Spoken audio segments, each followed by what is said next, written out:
우리는 지난 시간에 하나님과 아브라함의 언약식에 대해 살펴보았습니다. 그리고 아브라함이 하나님 앞에서 행한 온전한 순종, 그 인내의 기다림을 보았습니다. 아브라함은 정말 15장까지 영웅적이라고 표현할 만큼 잘 행해냈습니다. 그 엄청난 숫자적인 군사적인 차이임에도 불구하고 롯을 구했습니다. 전투를 승리로 이끌었습니다. 결국 두려움에 빠졌음에도 불구하고 하나님의 약속을 신뢰하며 하나님의 또한 임재를 최선을 다해 준비하고 기다렸습니다. 그 답답한 시간에도 불구하고 그 기다림은 끊이지 않았고 묵묵한 그 기다림에 하나님은 정말 가장 극적으로 역사하여 주셨습니다. 그래야 가장 극적인 언약식이 거행되었습니다. 여기까지 보면 정말 믿음의 조상이란 칭호가 아깝지 않습니다. 그렇지 않습니까? 그런데 오늘 본문은 아브라함이 전혀 다른 모습을 보여주고 있습니다. 정말 삐긋하는 게 아닌가 싶을 정도의 모습을 보여주고 있습니다. 함께 오늘 본문을 살펴보며 우리가 인내하고 기다리며 순종함에 있어 가장 조심해야 할 것이 무엇인지 함께 나누어 보는 시간 되기를 소망합니다. 지난 시간 하나님의 약속, 그 언약의 핵심은 무엇이었습니까? 아브라함이 잘 먹고 잘 살 거다였습니까? 네, 그것도 있었습니다. 아브라함은 지금 정말 어려운 상황이었으니까요. 하지만 그것보다 더 중요한 것은 아브라함의 후손이 별과 같이 많아질 거라는 것이었습니다. 그렇기에 하나님은 그것을 언약하였고 그리고 언약식을 거행하였습니다. 그렇기에 그 관점에서 보면 오늘의 본문이 왜 갑자기 나오는지 알 수 있습니다. 왜 10년이 지나고 3절에 보면 어떻게 나옵니까? 아브라함이 가나안에 거주한 지 10년 후였더라라고 나옵니다. 10년이 지나서 갑자기 이러한 일이 일어났는지 추측해 볼 수가 있습니다. 즉 하나님의 약속을 받고 정말 기대에 찬 아브라함은 아마 사라에게 온갖 눈치를 다 주었겠죠. 혹시 애가 들어섰는지 안 들어섰는지 오늘은 들어섰는지 내일은 들어섰는지 아마 몇 달 모르겠지만 몇 년까지 아마 재촉할 수도 있습니다. 남편이 그러면 어떻겠습니까? 욕이 나오겠죠. 안 그래도 가장 스트레스 받고 힘든 사람은 사라입니다. 그렇지 않습니까? 그런데 남편이 하나님과의 언약을 받고 왔고 그건 너무 좋은데 그걸 가지고 자기에게 아이를 가져내라는 듯이 압박을 주고 있으면 어떻게 해야 하겠습니까? 그렇기에 오늘의 일이 일어났다고 저는 추측해 봅니다. 왜냐하면 이것이 10년 후에 일어났기 때문입니다. 그리고 이 관습은 고대 중동 전반에 다 있는 관습이었습니다. 즉 우르 하란에 있을 때도 이런 관습이 계속 행해졌고 가나안 땅에서도 이런 관습이 행해졌습니다. 이 긴 시간 동안 한 번도 아브라함은 사라에게 이런 관습을 요구한 적이 없고 사라 역시 그렇게 하지 않았습니다. 그렇기 때문에 2절을 보면 우리말 본문에는 그렇게 많이 나와 있지는 않지만 하지만 히브리어로 보면 약간 사례가 여종에게 들어가라고 할 때 약간 수동적으로 말을 합니다. 너가 가라 라고 합니다. 그리고 어쩔 수 없이 자신의 아내로서의 권리를 행사하기 위해서 3절을 행사합니다. 즉 3절은 마치 사례가 중매인이 되어서 아브라함과 그 첩 하가를 결합시키는 것으로 나옵니다. 즉 정말 주기 싫지만 하기 싫지만 아브라함의 일과 아내로서의 의무 때문에 한다는 식으로 나오고 있습니다. 그렇기 때문에 여기서 우리는 한 가지를 알 수 있습니다. 가장 중요한 인내입니다. 첫 번째, 인내와 기다림에 세상의 논리나 방식이 개입되어서는 안 된다는 것입니다. 우리가 하나님의 뜻을 알고 그리고 하나님의 뜻대로 믿음으로 길을 걸어가다 보면 수많은 유혹이 닥칩니다. 조금만 삐끗하고 조금만 손을 놓으면 너무나 쉽게 그 일이 풀리며 정말 하나님께서 기뻐하시지는 않겠지만 정말 사람의 기쁨이 될 수 있는 방식을 우리는 알 수가 있습니다. 직장에서든 가정에서든 그러한 조금의 불법을 행함으로, 아니 불법이 아닌 세상에 통용되어 있는 관습을 행함으로 우리가 편하게 갈 수 있는 길이 얼마나 많습니까? 그렇지 않습니까? 하지만 하나님께서는 그러한 방식으로 우리가 살기를 원하지 않습니다. 아브라함과 사라는 하나님의 뜻을 기다려야 했습니다. 생각해 보시기 바랍니다. 아브라함과 사라는 하란 그 당시 가장 번성했던 땅에서 나왔습니다. 애굽에서도 잠시 있다가 다시 나와야 했습니다. 하지만 가나안에서도 가나안의 중심부 살기 좋은 곳에 살았습니까? 아닙니다. 반대로 정말 변두리, 사람이 살기 힘든 네게브 광야에서 살아야 했습니다. 즉 하나님께서는 아브라함과 사라를 정말 철저하게 구별시키며 세상과 떨어져서 훈련시키기를 원하셨습니다. 하지만 지금 아브라함과 사라는 하나님의 그 떨어뜨림에도 불구하고 그 세상의 관습, 그 방식을 들려오고 있습니다. 아마 이것은 아브라함의 14장의 경험 때문인지도 모릅니다.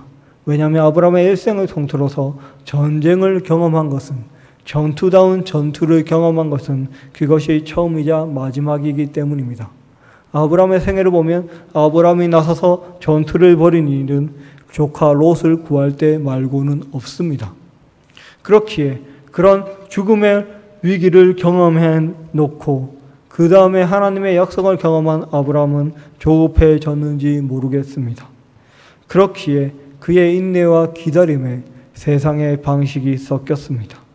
다른 말로 해서 자신의 힘으로 하나님의 약속을 성취하려고 하고 있습니다.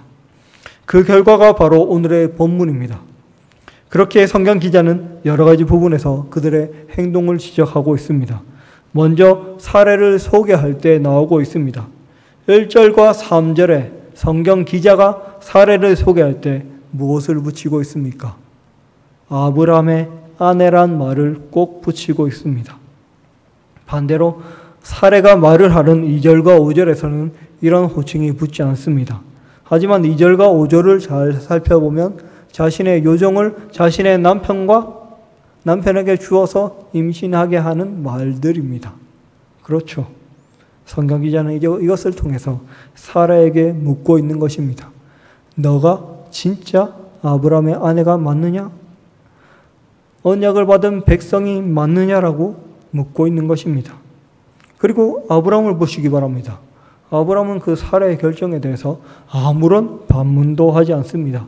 정말 기다렸다는 듯이 2절 후반에 사라의 말을 듣습니다. 그리고 바로 하갈에게 갑니다. 그리고 동침합니다. 임신을 시킵니다. 너무나 간단하게 기다렸다는 듯이 나옵니다. 정말 초등학교 아이들이 일기 적을 때 아침에 밥을 먹었다, 뭘 했다라는 듯이 너무나 간단하게 나오고 있습니다. 이것은 무엇입니까? 성경은 이에 대해서 자세하게 적고 싶지 않다는 것입니다. 이 행동 자체가 하나님 앞에서 죄악이었습니다. 이 모든 과정에서 하나님은 보이지 않습니다.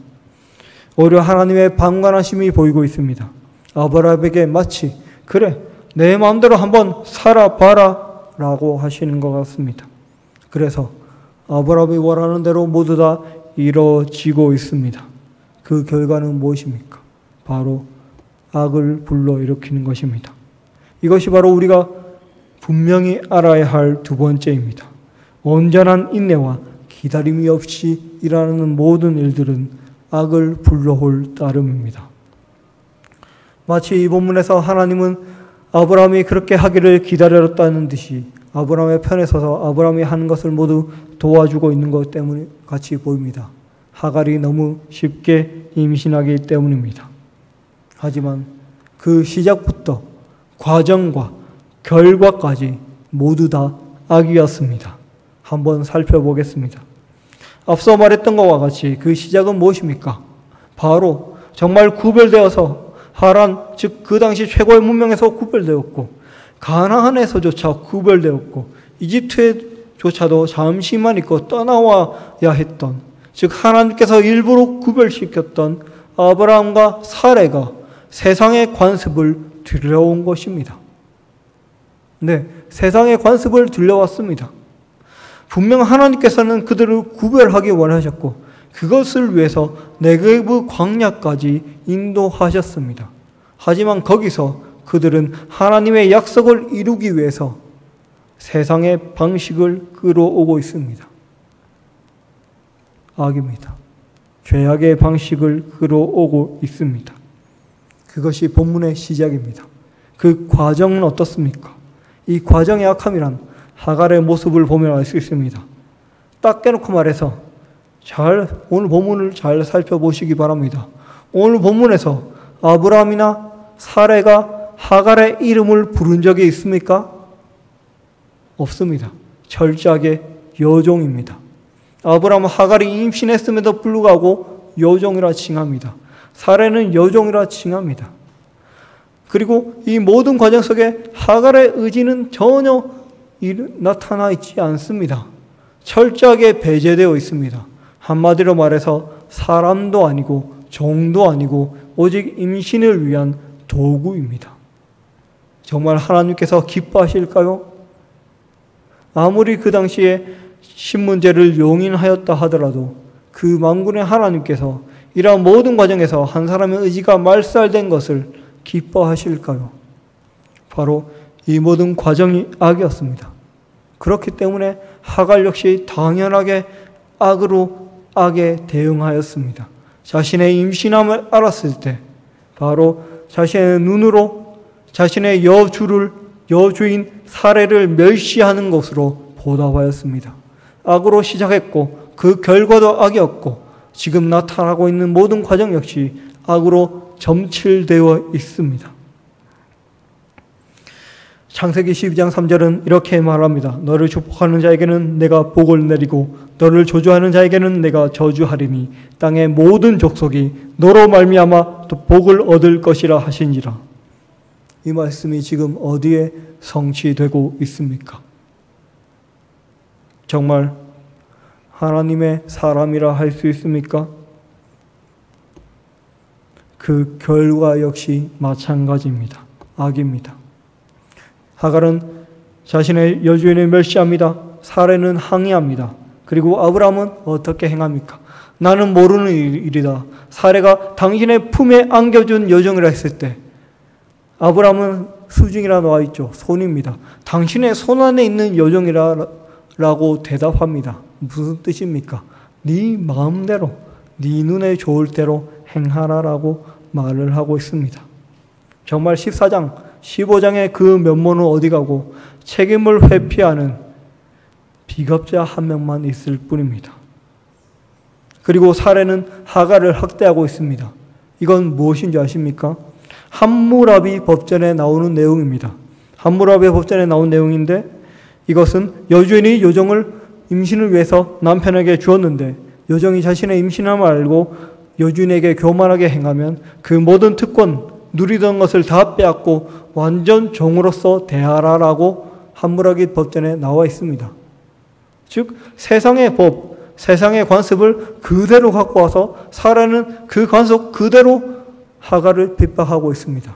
하나님의 뜻은, 하나님의 약속은 온데간데 없고 세상의 관습과 법만이 지금 아브람과 사라의 그 모든 집안을 지배하고 있습니다. 그리하여 최악의 결과로서 하갈은 그 광야 사막에서 아이를 뵌 채로 도망치게 됩니다. 정말 시작부터 과정과 끝까지 모두 다 죄악으로 점칠되어 있습니다. 정말로 하나님을 모르는 자와 똑같이 그보다 더한 삶을 살고 있습니다. 그들은 최소한 여종이 아이를 낳을 때까지는 건드리지 않으니까요. 하나님은 15장에서 아브라함에게 어떤 예언을 하였습니까? 애굽에서 아브라함의 후손이 학대받음을 말했습니다. 그 학대받음을 과거형으로 말해서 벌써 완결된 이름을 말했습니다. 그리고 애굽을 하나님께서 심판하고 있음을 진행형으로 말을 했습니다. 그리고 희망의 내일이 아브라함과 아브라함의 후손에게 있을 것임을 미래형으로 말했습니다. 우리가 전 시간에 본 내용입니다. 그런데 지금 가학자, 즉 학대하는 자와 학대받는 자가 바뀌어져 있습니다. 이게 무슨 뜻일까요? 그렇다면 하나님의 심판은 누구에게 있어야 합니까? 애굽인에게 있어야 합니까? 아니면 학대하는 사라에게 있어야 합니까? 이것이 인내와 기다림에 실패한 자의 결말입니다. 바로 이 세상보다 더욱더 악하게 되는 것입니다. 하지만 하나님께서는 이 모든 것을 감찰하였습니다. 그리고 죽어가는 하갈에게 나타나셔서 생명수를 주셨습니다.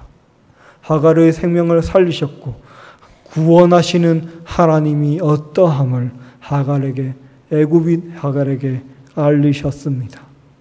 그리하여 하나님이 어떤 분임을, 또한 하나님의 살아계심을 애굽인 하갈이 믿고 인식하도록 하였습니다. 우리는 오늘 아브라함과 사라의 모습을 보았습니다. 그들이 세상의 방식과 논리를 따랐을 때 어디까지 떨어졌는지를 함께 살펴보았습니다. 그들의 인내는 세상의 논리로 말미암아 무너졌습니다.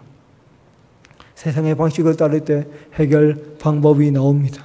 하지만 그 방식을 따랐을 때 시작도 과정도 끝도 모두 다 죄악으로 점칠됨을 우리는 알 수 있었습니다. 그럼에도 불구하고 하나님께서는 생명을 살리시는 분이십니다. 아브라함과 사라의 죄악을 묻지 않으셨습니다. 담담히 하갈에게 임하셔서 하갈을 살리셨습니다. 이스마엘을 살리시고 오히려 애굽인 이방인 하갈에게 하나님의 어떠함을 알리셨습니다. 우리는 지금 어떠한 믿음으로 인내하고 있습니까? 혹시 우리의 인내와 기다림 속에 세상의 논리와 방식이 개입되고 있지는 않습니까? 우리의 인내가 온전하기를 원합니다. 우리의 인내가 온전하지 않다면 우리의 삶 속에 그리스도의 빛도 온전치 않을 것입니다. 물론 하나님께서는 우리를 내버려 두지 않을 것입니다. 하갈을 살리신 하나님께서 우리를 다시 살리실 것입니다. 하지만 우리는 그동안 저지른 모든 죄악을 다시 한번 그리스도께 떠맡겨야 할 것입니다. 뻔뻔하게 그리스도께 와서 우리의 죄악 이것도 져달라고 요구해야 할 것입니다. 그 무겁고 거친 십자가를 함께 지고 주와 동행하는 것이 아닌 십자가를 그리스도께 미루는 자가 될지도 모릅니다. 우리는 지금 어떠한 삶을 살고 있습니까? 십자가를 예수님께 미루는 삶을 살고 있습니까? 아니면 그 거친 십자가를 함께 지는 삶을 살고 있습니까? 우리가 십자가를 지고 주와 동행하기를 원합니다. 그래야 우리의 삶 속에서 우리를 향해서 항상 기뻐하시고 미소 지으시는 예수 그리스도를 보고 느끼기를 원합니다. 그래야 정말 예수 그리스도의 그 피가 항상 우리를 덮어서 우리가 정말 세상과 똑같아지는 것이 아니라 우리를 보고 모든 자들이 놀라는 그런 모습이 우리에게 있기를 원합니다. 정말 그리하여 이 세상의 논리와 유혹, 방식이 아닌 그리스도를 위하여 나아가고 그리스도를 향한 인내를 온전히 이루는 우리 모두가 되기를 소원합니다.